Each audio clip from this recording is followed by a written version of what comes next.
전문성이 있다고 보기 어려워서 사실은 많이 사양을 했었습니다. 근데 일단 큰 맥락에서 좀 봐주는 사람이 필요하다라고 이해가 돼서 제가 일단 그 발제를 하게 됐습니다. 제가 오늘 그 발제를 하면서 생각하는 바는 우리가 이제 통합돌봄을 왜 하는가? 그러니까 통합사회관리 이전에 우리가 통합을 왜 자꾸 이제 통합이 굉장히 이제 중요한 그 바람직한 가치 지향으로 반복되는가라는 거에 대해서 우리가 한번 좀 생각을 해볼 필요가 있다는 생각을 합니다. 우리가 이제 아주 쉽게 그 여러 가지 제도가 분절되어 있고 공급자 중심이고 이런 이제 전달 체계 문제로서 통합 문제를 많이 얘기를 하는데요. 그것뿐만은 아니다라는 생각을 합니다. 이거는 전체적인 이 돌봄이라는 것을 바라봤을 때 사람들에게 그냥 이렇게 기능적으로 그 필요한 부분들을 채워주는 것만이 아니라 그 문제 자체를 바라볼 때 이제 이 사람이 놓여져 있는 상황, 그다음에 이 삶의 그 조건들 이런 것들을 좀 더 구체적으로 바라보고 우리가 필요한 돌봄에 대해서도 좀 더 넓고 깊게 그리고 연계를 감안해서 좀 바라보는 그런 이제 관점들이 통합케어에 녹아져 있다라고 생각을 합니다. 그래서 이게 이제 단순히 전달의 문제만은 아니고 문제를 바라보는 관점 자체에 좀 변화가 내재된 개념이 아닌가라는 생각을 하고요. 그 다음에 또 우리가 사실은 이제 이 통합에 있어서의 중심 프리즘이 어디로부터 이제 관점이 나가야 되냐라고 했을 때 결국은 개인의 삶의 질, 그래서 우리가 지금 통합케어를 얘기를 할 때는 결국 개별화된 퍼스널라이즈된 케어를 하겠다라는 또 의미이기도 하다. 그래서 이런 개인화된 돌봄의 중요성 증대 이 부분하고 맞물려 있다라는 것이고요. 또 하나 굉장히 이제 중요한 맥락이고 우리가 사실은 이제 통합케어에서 특히 이제 복지 쪽 사회에서는 이제 크게 중요하게 생각하지 않는 부분은 이제 비용 효율성. 그냥 진행할 게 시간이 없습니다. 네, 그냥 PPT가 아마 못 따라가는 모양인데요. 자료들을 가지고 계시니까 여기서는 그냥 진행을 하도록 하겠습니다. 예, 그래서 비용이라는 것이 우리가 쓸 수 있는 재정적인 역량이 한계가 있고 이제 그렇기 때문에 좀 더 최적화된 돌봄의 측면에서 통합 돌봄이라는 것들이 또 얘기가 될 수 있다라는 거죠. 그래서 그런 부분도 우리가 고려를 해야 된다. 지속 가능성의 측면. 그리고 거기와 관련된 이런 것들을 실제로 실천하는 통합케어 전문 인력. 근데 사실은 이것도 통합케어를 어떤 식으로 이제 그 통합만을 전문으로 하는 부분과 또 각각의 전문 영역에서 통합이라는 그 공통의 비전을 공유하면서 협력하는 태도를 가지고 연계하는 그런 부분의 접근도 저는 굉장히 중요하다라는 생각을 합니다. 이게 통합을 목적으로 본인의 미션을 가지고 전문 인력만으로 이 통합이라는 것들이 이루어지기 어렵다. 각각의 전문 영역에서 통합이라는 비전과 이런 정책 목표나 그다음에 우리 사람 중심 케어를 실천해야겠다라는 것들을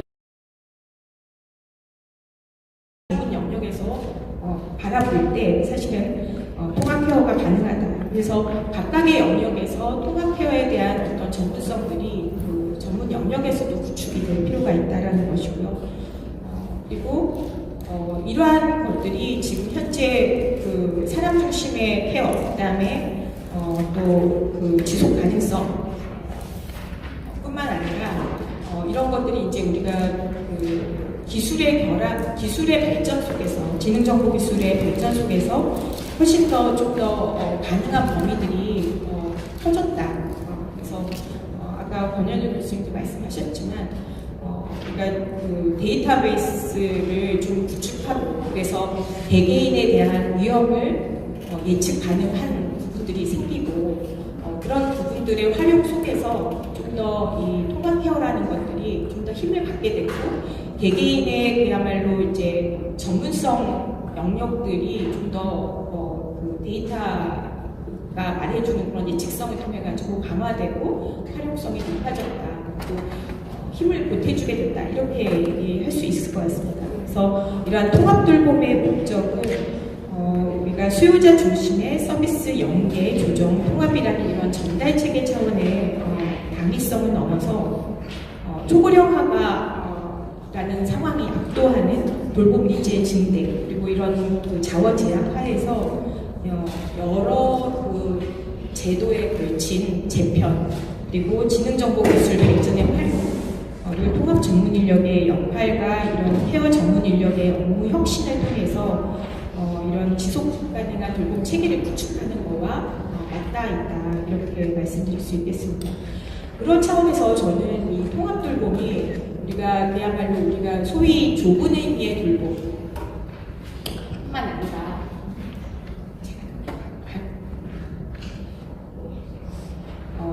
좁은 돌봄의 의미뿐만 아니라 돌봄 다 안 들어오고 프레임이 다 좁은 그 돌봄뿐만 아니라 그 의존 단계 전부터의 삶을 오히려 이제 자기가 돌봄의 어떤 주체가 돼서 그 의존 전 단계 이제 의존 들어오기 전 단계를 훨씬 더 이제 그 관리에 강화하는 이제 중점을 두는 그런 패러다임의 전환이 필요하다. 그래서 개개인이 자기 돌봄의 주체로서의 역할이 강화가 되고, 그다음에 재활을 통한 잔존 역량의 강화, 그리고 개개인의 다양성과 이 프라이빗한 자기결정권의 존중, 그걸 통해서 개인화된 돌봄의 강조, 이것을 받침하는 그런 데이터의 활용, 그런 것들이 있다. 그래서 통합 돌봄 중심의 존엄한 개인이 있다라는 것이 우리의 출발점과 우리의 고민의 첫 발이 되어야 하지 않을까라는 생각을 합니다. 네, 그래서 기본 개념과 관련해서는 많은 이제 발표문에서도 다룰 것이기 때문에 제가 깊이 다루지는 않겠지만 제가 여기서 강조하고 싶은 것은 일단 사람 중심 돌봄, 제가 이걸 이게 좀 맞춰주시면 좋을 것 같습니다. 보시기가 하시는 것 같아요. 예, 그다음에 사람 중심 돌봄에서 기본적으로 그 중요한 거는 개개인이 가진 니즈와 본인이 원하는 가치와 선호라는 것이 이제 존중되는 그야말로 개개인의 퍼스널라이즈된 케어의 출발점들을 가지고 있는데 그것이 단순히 그 공적인 제도가 다 맞춰준다라는 개념이 아니라는 거예요. 기본적으로 자기가 돌봄의 주체가 된다는 것이 굉장히 강하고, 그 다음에 공급자와의 관계 속에서도 그 본인의 그 선호하는 삶의 그 지향 속에서 이 돌봄이 어떤 식으로 한 부분으로 들어와서 엮여졌으면 좋겠다라는 것으로 그야말로 통합적인 삶, 통합적인 돌봄 이전에 통합적인 삶에 대한 조망이 있고 그 속에 이제 돌봄이 자리하고 있다라는 것이 우리가 이제 좀 프레임이 좀 바뀌어야 되는 측면이 아닌가라는 생각을 하고요. 그리고 또 하나 강조하고 싶은 것은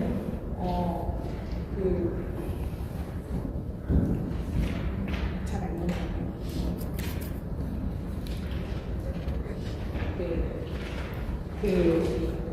이 통합 돌봄 체계가 단순히 우리가 이제 소위 얘기하는 그냥 우리가 직관적으로 생각하는 인력과 전달 체계의 문제가 아니라 굉장히 미시적인 것부터 이제 그 중위 차원의 개입, 그다음에 거시 차원, 그러니까 미시와 메조와 마크로 차원의 어떤 그 거시적인 차원까지 굉장히 다차원, 그다음에 굉장히 다영역의 다른 영역의 그런 문제들이 같이 다 결합이 되는 문제이고 그런 것들이 같이 차근차근 준비되어야지 사실은 통합 돌봄 그리고 통합 사례 관리라는 것들이 완성될 수 있다. 우리가 통합사례관리하는 건 굉장히 미시적인 실천이라고, 그러니까 결국 인력 중심으로 한다라고 생각을 하시겠지만 실제로 이러한 시스템과 이러한 그 프레임 속에서의 제도적인 배열이나 이런 부분들, 그리고 제도의 그 정책들이, 그리고 인력에 대한 평가나 이런 부분들이 같이 바뀌어지지 않으면 실제로 이런 프랙티스가 뒷받침되기 어려울, 그러니까 실제로 지속 가능하게 이루어지기 어려울 거다라는 생각을 하는 거죠. 그래서 자기주도 그 돌봄과 건강관리가 가능하도록 당사자의 참여와 개인의 역량 강화 중심의 접근이 필요한 부분이고, 그다음에 통합사례관리 조직과 코디네이터 그리고 케어 매니저 전문 인력 구성의 배치가 필요한 부분이고, 그다음에 ICT 기반의 정보 공유 체계 구축이 필요한 부분이고, 그리고 그 외에도 이런 이제 지능정보 기술과 전문 인력 서비스 코디네이터의 역할을 결합한 이런 통합 전달 체계의 효율적인 구축이 필요한 부분이다. 그래서 이게 이제 정말 다차원이다라고 얘기를 하는 게 서비스 딜리버리만 봐도 마이크로 차원에서, 메조 차원에서, 마크로 차원에서 어떤 것들이 이제 이루어져야 될까, 그리고 그다음에 그 정보나 이런 이제 R&D 차원에서는 어떤 것들이, 그리고 기술이나 그다음에 의료적인 어떤 이런 접근에서는 어떤 것들이 그 뒷받침되어야 되는지 제가 이제 일일이 말씀을 안 드릴게요. 그다음에 재정과 관련해서도 이런 그 이슈와 메조 100% 차원에서 굉장히 많은 것들이 고민되고 결정되어야 되는 것이고 준비되어야 된다라는 것이죠. 인력도 마찬가지고 리더십과 거버넌스 차원도 마찬가지입니다. 그래서 이게 제가 하나하나가 다 설명하면 이게 이제 정말 우리가 준비해야 되는 모든 것이다라고 보시면 되고, 이것을 우리가 준비하면 된다. 이걸 하나의 이제 점검 목록으로 우리가 생각하고 체크리스트 삼아서 이제 준비해야 되는 과제다라고 말씀드리고 싶습니다. 네. 그다음에 그렇기 때문에 저는 이제 이 돌봄 체계의 전반적인 우리가 어디에 놓여져 있는지 굉장히 중요하다고 생각을 하는데요. 네, 일단 지금 현재 우리가 현행 제도 이제 보면은 일단 노인 장기요양보험이 가장 큰 보험이고, 그다음에 치매도 있고 노인 맞춤돌봄도 있고 지역사회 건강 사업도 있고 가정간호도 있고 재택의료 서비스 지금 하고 있는 부분도 있고, 또 건강보험에서 하는 요양병원도 있습니다. 각 제도가 재원도 다르고 대상도 다르고 그다음에 그 책임 주체도 다르고 합니다. 그래서 그렇기 때문에 또 전문 인력에 대한 이제 서로 이제 어떻게 보면 아까 말씀드렸던 이제 제도의 분절이라고 했는데, 저는 사실은 제도의 분절 자체를 그 문제라고 생각하지는 않습니다. 제도가 독립되어서 얼마나 필요에 따라서 연계되고 그 동원될 수 있냐가 중요한 것이지, 제도의 분절이, 그리고 제도의 통합이 선이고 제도의 분절은 아니다라고 하는 게 굉장히 이제 분절 자체를 문제로 삼는 정의에 대해서는 저는 꼭 그렇지 않다라고 생각하는 편입니다. 그래서 우리가 오히려 이제 분절이 되었을 때도 강점이 있거든요. 왜냐하면 그 제도가 목표하는 바대로 단단히 자기의 그 목표대로 수행하기 위해서 좀 더 집중하고 본인의 미션을 이제 달성하기 위해서 훨씬 더 이제 인텐시브한 여러 가지 노력들이 경주될 수가 있기 때문에 때로는 제도의 경계가 그 어떤 이제 명확한 목표와 이제 관리를 위해서 훨씬 더 효과적일 때도 많다. 지금 이게 이제 돌봄 필요도와 의료 필요도를 그 축으로 해서 X축과 Y축으로 해서 지금 현재 돌봄 욕구의 지형과 그다음에 제도의 지형을 그려본 것인데요. 이렇게 보면은 별로 사각지대가 없는 것처럼 보이지만 사실은 그림은 그려놨지만 제대로 충족되지 않는 서비스들, 사각지대도 있고, 또 한편으로는 이제 좀 이제 오버랩 되는데 서로 이제 별도로 운영되는 것도 있고 합니다. 그래서 중요한 거는 그 제도 간에 우리가 통합이라는 거는 이제 제도 간에 서로가 이게 사람 중심으로 정말 이게 동원될 수 있고 필요에 따라서 쓰여질 수 있느냐라는 상태로 만드는 것이 정부의 역할이고, 또 지자체가 또 그런 식으로 제도를 섞어서 쓸 수 있도록 만들어주는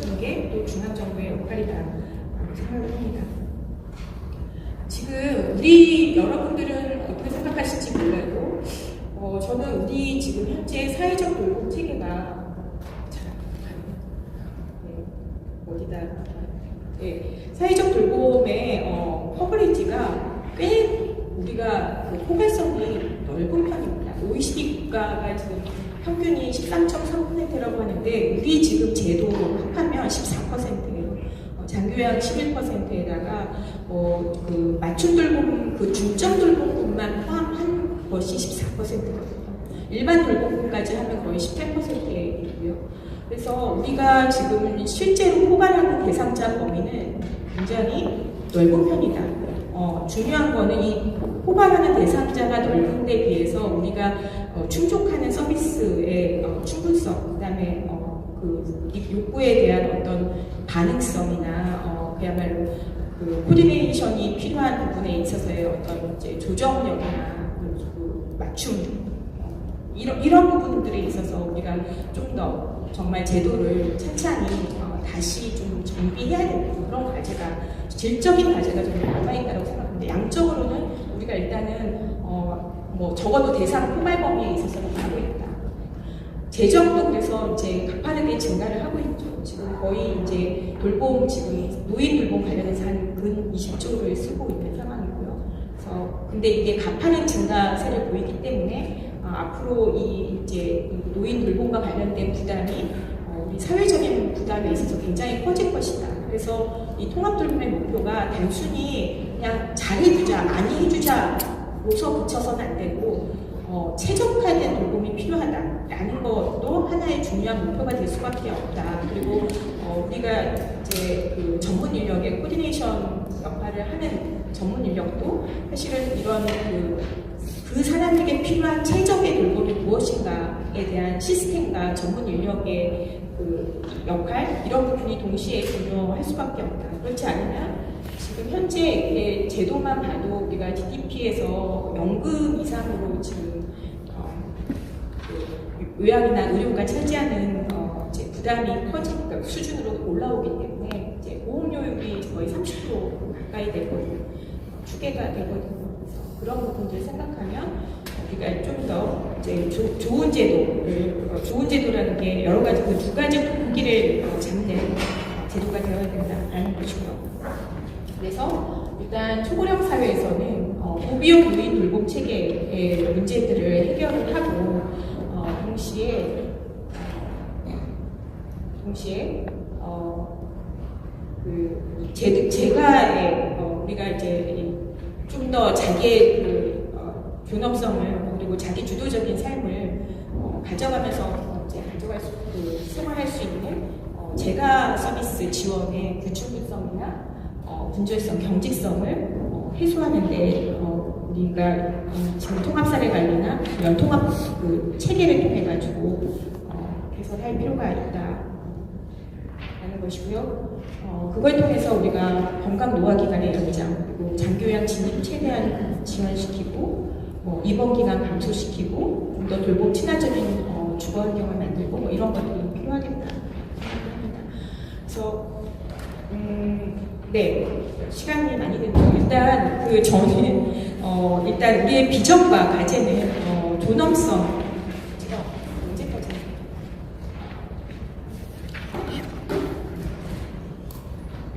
네, 좀 늦게 시작한 것 같은데 어쨌든 네, 존엄성과 지속 가능성, 존엄성과 지속 가능성, 그 존엄성과 지속 가능성은 결국은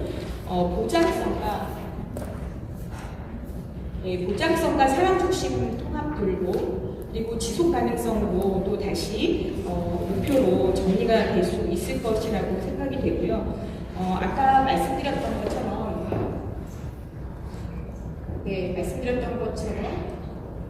넘어가고요. 저는 이 보장성이 우리가 이제 이 돌봄의 단계부터 시작을 할 것이 아니라 그 의존 전 단계에서부터 자기 돌봄 관리서부터 우리가 이 돌봄 체계를 풀어나가는 게 굉장히 중요하겠다. 그래야지 헬시 에이징 기간을 넓히고 본인이 돌봄의 주체로서 그 기간들을 건강한 헬시 에이징을 늘려나갈 수 있겠다 생각을 하고요. 그리고 여러 가지 서비스 연계 체계가 이제 보장성을 위해서 필요하다라는 거. 그리고 네, 그래서 뭐 예를 들어 의료기관에서 뭐 퇴원 뭐 환자라든지 뭐 이런 이제 하고 있는 이런 부분들. 그다음에 뭐 지금 현재 재택의료센터 이제 시범 사업을 하고 있는데 이제 장교양 대상자에 대해서도 재택의료 서비스를 한다라든지. 그리고 그 주거가 지금 사실은 이제 이 중상층에 대한 이제 주거가 사실 좀 비어 있는 부분이 있는데 뭐 이런 부분에 대해서 이제 한다라든지. 그리고 사례관리, 그러니까 사람 중심 통합 돌봄과 관련해서는 우리가 이제 욕구평가, 그다음에 이제 사례관리는 행정적인 사례관리와 서비스 사례관리 이게 차원이 다르고 어느 수준에서 되느냐에 대한 부분도 다르고 그 전문 인력의 역할도 다르고 이제 이런 부분들이 각각의 다층적인 사례관리가 필요하다는 것이고요.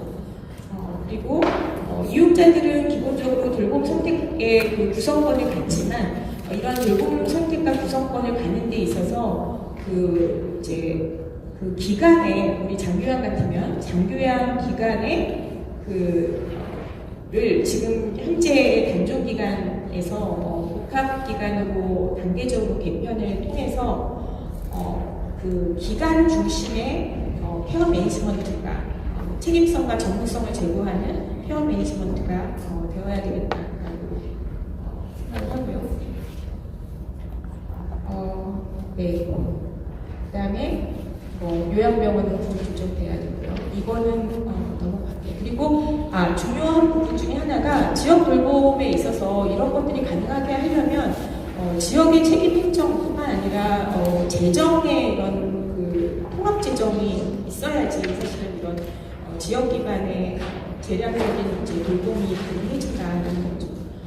지금 노인 맞춤 돌봄은 그런 측면에서 보면은 조금 처음에 그런 의도로 시작을 했지만 실제로 이제 그런 모양새로 지금 이제 사업이 진행되고 있지 않기 때문에 조금 더 정비가 필요하다는 생각을 하고 있고요. 네. 그다음에 관련해서 이제 돌봄 일자리 중에서 우리가 사실은 케어 매니저나 코디네이터나 이런 정말 우리가 소위 얘기하는 통합사례 관리를 실천할 수 있는 전문 인력이 양성이 돼 있다고 하더라도 그 전문적인 그 실제적인 그 일자리가 없는 상황이죠. 그래서 이런 부분들에 대한 이제 전문 코디네이터의 전문 조직과 그다음에 관련 전문 인력에 대한 부분들이 필요하다. 그리고 전체적으로 우리가 지금 추구하는 것이 결국은 이 돌봄이 굉장히 다기화되는 것이고, 그다음에 그 전문 여러 영역들이 같이 결합이 되는 것이고, 그리고 여기에 참여하는 그 주체들의 건강한 어떤 생태계를 만드는 것이기 때문에 건강한 생태계, 그다음에 다층의 포괄적이고 유연한 생태계라는 것들을 만들어 나가기 위한 제도 정비나 이런 것들이 필요하고, 또 지속 가능한 돌봄 생태계 구축이 필요한데, 저는 이 다층적인 구조에 대해서 우리가 지금 현재 이제 정부에서 이렇게 주로 관심을 가지고 접근하는 거는 일단 급여 중심의 제도적인 돌봄을 어떻게 다시 재배열하고 좀 더 이제 돌봄 기본권을 보장하면서 이용 체계를 이제 좀 잘 만들어 볼까라는 거에 우리가 이제 제도적인 돌봄에 집중이 되어 있다라고 하면 이 돌봄의 단층 체계라고 얘기했을 때는 자기 돌봄이라는 부분의 강조, 그리고 거기에 그것을 위한 여러 가지 제도적인 지원과 정비가 같이 따라야 되고, 그 다음에 이 공동체에서의 이 돌봄이라는 부분을 어떤 식으로든 우리가 만들어내지 않으면 사실은 커뮤니티 케어라는 것이 완성되기가 어렵다. 그리고 우리가 생각하는 커뮤니티 케어의 지속 가능성이나 이런 부분들이 우리는 사실은 사람 중심 돌봄과 지속 가능성을 두 마리 토끼를 잡으려고 하면 결국은 이렇게 다층적인 접근이 되지 않으면 어렵다. 그리고 그것에 대한 목표를 분명히 우리가 같이 이렇게 같은 선상에 놓고 우리가 고민해야 된다는 것이고요. 그다음에 이제 마지막으로 그 통합사례관리와 진흥정보기술 서비스 플랫폼과 관련해서는 이거는 이제 그 영국과 스웨덴에서 보건복지 서비스 통합사례관리와 관련된 여러 가지 실험 모델들이 이루어졌었고 거기와 관련된 여러 가지 선찰적인 제언 이런 것들을 포함하고 있는 내용입니다. 이거는 참고로 보시면 되고요. 여기에는 인력을 중심으로 통합을 할 것인가 아니면 조직을 통합을 할 것인가 뭐 내지는 아까 여러 가지 방법론에 대한 통합의 방법론에 대한 인사이트도 같이 제안이 되어 있고요. 그 다음에 우리가 어떤 모델을 가져야 되는지에 대해서도 들어가 있습니다. 그래서 그 단독 기관으로 할 건지 기관 연합으로 할 건지 계획된 사례관리자로 할 건지 아니면 다학제적인 핵심 워커들이 협력에 이제 연계로 할 건지 그리고 기관의 어떤 특정한 이제 소속으로 기관을 분리할 건지 아니면 그냥 기관에 소속된 채 케어 매니저의 각자가 필요한 대로 케어 매니저 역할을 수행을 할 건지 그리고 사례 관리자에게 자원 통제권을 줄 것인지 아니면 자원 통제권은 행정력적으로 배분하고 사례 관리자는 서비스 사례 관리만 하게 할 것인지 이런 부분들이 다 우리가 선택의 차원이 필요한 부분이고요. 그래서 행정적인 사례 관리만 따로 분리할 건지 아니면 완전히 그 행정적인 자원 배분과 그다음에 동시에 서비스 사례 관리를 같이 컴플리트하게 할 것인지 뭐 이런 거와 관련된 내용들이 있습니다. 어쨌든 저는 이런 지금 우리나라에서는 행정적인 사례 관리와 이런 그 완벽한 사례 관리 역할 분담이 좀 필요하다고 생각을 하고요. 별도 조직과 함께 전문 영역 내에서의 사례 관리자 지정과 임무 부여가 필요하고 그것이 가능하도록 하는 여러 가지 인력 평가나 인력 지원 체계가 마련돼야 된다고 생각을 합니다. 그거 외에도 지금 뭐 장교양이나 노인 돌봄과 관련해서는 거점제가 통합돌봄센터나 그런 거기서 이제 케어 매니저 역할이 필요하다고 생각하고 뭐 병원이면 병원에서도 또 의료 사회복지사의 사례관리 역할이 필요하다. 그 다음에 이제 마지막으로 이제 빠르게 말씀드리고자 하는 건데 우리도 이제 디지털라이제이션이 되니까 그리고 코로나 상황에서 우리가 이제 이러한 기술의 그 가속적인 발전과 활용이라는 것이 우리가 이제 굉장히 빠르게 우리한테 삶 속에 이제 들어왔잖아요. 근데 이제 뭐 다른 유럽에서도 우리 집보다 인프라가 좀 덜 갖춰졌던 유럽에서도 코로나 상황에서는 어쨌든 이 비대면 그다음에 디지털라이제이션을 활용한 소셜케어에 대한 경험들이 많이 축적이 되면서 이것을 어떻게 이어갈 것인가 그리고 이걸 기반으로 어떻게 우리가 다음 스텝을 갈 것인가에 대해서 굉장히 고민을 많이 하고 있고 영국은 아예 이걸 가지고 또 이제 청사진을 만들고 나름 계획을 세우고 있더라고요. 그래서 그 내용과 관련한 부분입니다. 그래서 이런 디지털 기술을 최대한 활용해서 이제 이런 소셜 케어를 어떻게 퍼스널라이즈 할 것인가 그걸 통해서 건강 불평등이나 돌봄 불평등들을 어떻게 축소할 것이냐라는 것과 관련한 부분을 이제 해보고 있고 그래서 이제 지금 그걸 하기 위해서 하고 있는 게 일단 뭐 의료에 있어서는 물론 이제 여기는 NHS지만 우리도 이제 뭐 비대면 진료를 계속 이제 연장해서 원격 진료, 비대면 진료를 이제 해 나가자라고 하잖아요. 그래서 이런 디지털 기반이라는 게 그냥 하자라고 되는 게 아니라 굉장히 장기적인 혁신 플랜을 두고 플랫폼을 만들고 투자가 필요하다. 그러기 위해서는 이러한 여러 가지 돌봄 기록이나 의료 기록에 대한 전자 기록화가 필요하고 그거를 갖다가 다 데이터가 축적이 돼야지 데이터가 되는 것이고 예측 가능한 어떤 이제 위험에 대해서 우리가 사전에 개입하고 내지는 조정할 수 있고 헬시 에이징 상태를 좀 길게 가져갈 수 있는 것입니다. 그래서 우리가 돌봄 중심으로 돌봄 의존 상태가 되고 나서는 사실 우리가 할 수 있는 게 크게 많이 없어요. 그냥 잘 돌봐드리는 게 중요하지만 우리가 사실 지속 가능성과 관련해서 승부를 봐야 되는 거는 앞단이다라고 생각이 듭니다. 그런 측면에서 좀 더 위험 예측을 해가지고 사전적으로 개입을 하는 부분에 대한 고민이 필요하다라는 생각이 들고요. 있고요. 그걸 위해서 우리가 지금 무엇을 해야 될 것인가에 대한 목록들을 정리하는 것이 필요하다. 그래서 예.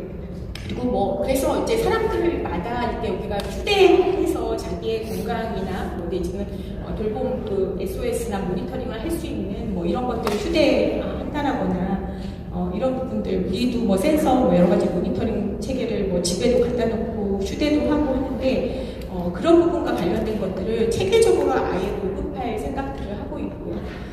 관련해서 뭐 R&D나 그다음에 그 이제 여러 가지 그 첨단 이런 서비스 기술 구매와 관련된 노력들을 하고 있고, 그다음에 이제 모니터링과 관련된 그런 혁신도 하고 있다. 그리고 이제 기금도 조성합니다. 디지털화를 지원하기 위한. 그러니까 저는 이제 이 통합 사례가 아니라 이제는 우리가 정말 전문성에만 기대서 했었던 부분 넘어서 그야말로 우리 AI가 이제 처방을 해주고 그 처방에 대해서 스크리닝하는 작업을 사실은 전문가가 할 수 있는 이제 시점이 온 거다. 그러니까 AI가 도와주는 그리고 뭔가 이제 한번 1차 스크리닝하고 그다음에 2차 스크리닝을 또 이제 전문가가 하고 하는 것 속에서 여러 가지 인력의 부담을 좀 덜고 그러면서도 좀 더 정확하게 이제 힘을 받아서 할 수 있는 상황을 우리가 좀 충분히 활용할 수 있도록 체계를 갖추는 것이 필요하겠다는 생각을 했습니다. 네, 이상. 네,